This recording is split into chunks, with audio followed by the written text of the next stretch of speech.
ہے اور عورت کا الگ طریقہ بیان کیا گیا ہے۔ بنیادی طور پر قاعدہ بیٹھنے کو کہتے ہیں، لیکن نماز چونکہ مقام ادب ہے تو ہر لحاظ سے اس کا خیال رکھنا ضروری ہے، اس طریقے کا خیال رکھنا ضروری ہے جو ہمیں ہمارے نبی صلی اللہ تعالیٰ علیہ وسلم کے ذریعے سے حاصل ہوا۔ لہٰذا مردوں کے بارے میں جو طریقہ بتایا گیا ہے وہ یہ ہے کہ مرد جب سجدہ کر لیں تو اس کے بعد وہ اپنے بائیں پیر پر بیٹھ جائیں اور اپنے سیدھے پیر کو کھڑا کر لیں، اور اگر کوئی عذر اور تکلیف نہ ہو تو پھر اپنے جو انگوٹھے ہیں اور انگلیاں ہیں پیروں کی اس کو بھی قبلے کی جانب کر لیں۔ یہ مردوں کے لیے طریقہ ہے۔ اور عورت کے لیے بیٹھنے کا طریقہ یہ ہے کہ وہ تورک کریں گی۔ تورک کا مطلب ہوتا ہے کہ اپنے دونوں پیر اپنی سیدھی جانب نکال دینے ہیں اور الٹی جانب اپنے بیٹھ جانا ہے، اور دونوں پیر آپ کے سیدھی طرف ہوں گے۔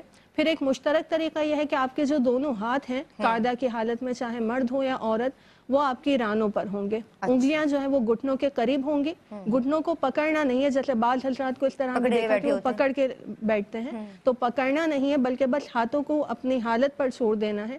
اسی طرح جو انگلیاں ہیں ان کو بہت زیادہ کشادہ نہیں رکھنا اور نہ ہی بہت زیادہ بند کر کے رکھنا ہے، بلکہ ان کو اپنی حالت پر چھوڑ دینا ہے۔ تو اپنے ہاتھ رانوں پر اپنی حالت پر چھوڑ کر ہی رکھے جائیں گے۔ دوسرا یہ کہ جب ہم تشہد پڑھیں گے تو جب کلمہ شہادت پڑھ رہے ہوں گے تو اس وقت اشہد اللہ الہ الا اللہ میں اپنی انگلی کو اٹھانا ہے، لا پر اپنی انگلی کو اٹھانا ہے اور الا اللہ پر گرا دینا ہے۔ اور انگلی اٹھانے کا طریقہ یہ ہے کہ یہ 3 انگلیاں اور انگوٹھا آپ کا بند ہونا چاہیے، شہادت کی انگلی کھڑی ہونی چاہیے اور الا اللہ پڑھتے ہوئے ہی گرا دینی ہے اور ساری انگلیاں دوبارہ سے کھول دینی ہے۔ یعنی جو انگلی اٹھانی ہے وہ شہادت کی انگلی، شہادت کی، بالکل سیدھے ہاتھ کی۔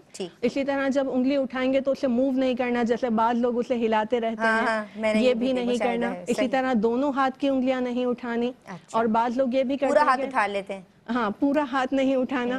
اسی طرح جب آپ یہ کلمہ شہادت پڑھ لیں تو اس کے بعد ساری انگلیاں کھول دینی ہیں۔